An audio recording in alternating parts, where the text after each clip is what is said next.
Ghosts do play favorites, you know. I lived in a haunted house. And I'm the only one who never saw the ghost, said Linda. She bought the house on 5th Street in Scotia, New York in 1978 and set about adjusting the decor with personal touch. My friend from work and I were having coffee at the kitchen table, and she got a funny look on her face. Linda, who is the little girl sitting on your stairs? She asked. Kids weren't home, I knew that. But I looked anyway, and saw nobody. There's nobody, I told her. Sure there is. I see her clear as day. She has blonde, curly hair, and is wearing an old-fashioned, white ruffled dress. She says her name is Joanna, and that she's 8 years old. She wants you to know that she likes your new hat. I really didn't know what to make of it, said Linda. I had never seen or heard a little girl.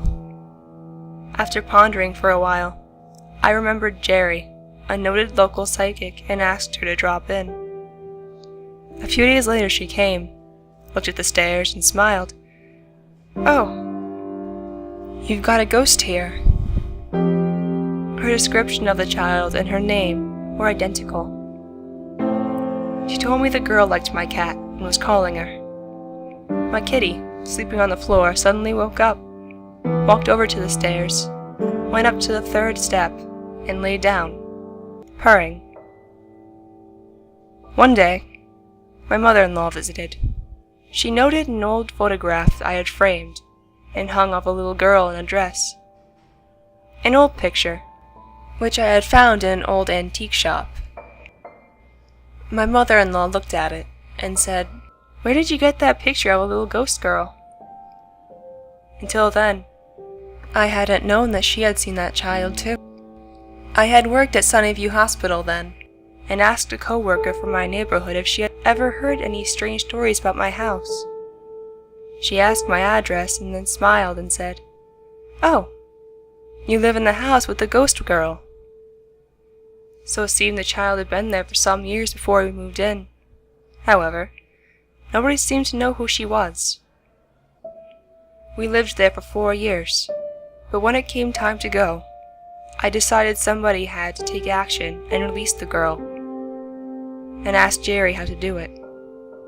She advised talking quietly to her near the stairs. Tell her she died, and everyone she loves is waiting for her, and if she'll just turn around, she can join them. Tell her to look for the bright light and she'll see them. I did, and after that, I wasn't aware of her presence, and nobody else was either. But one day, while raking leaves, I saw a small girl watching from the window. I went in the house to check and found nobody. Shortly after that, we moved. I hope the little girl did so too.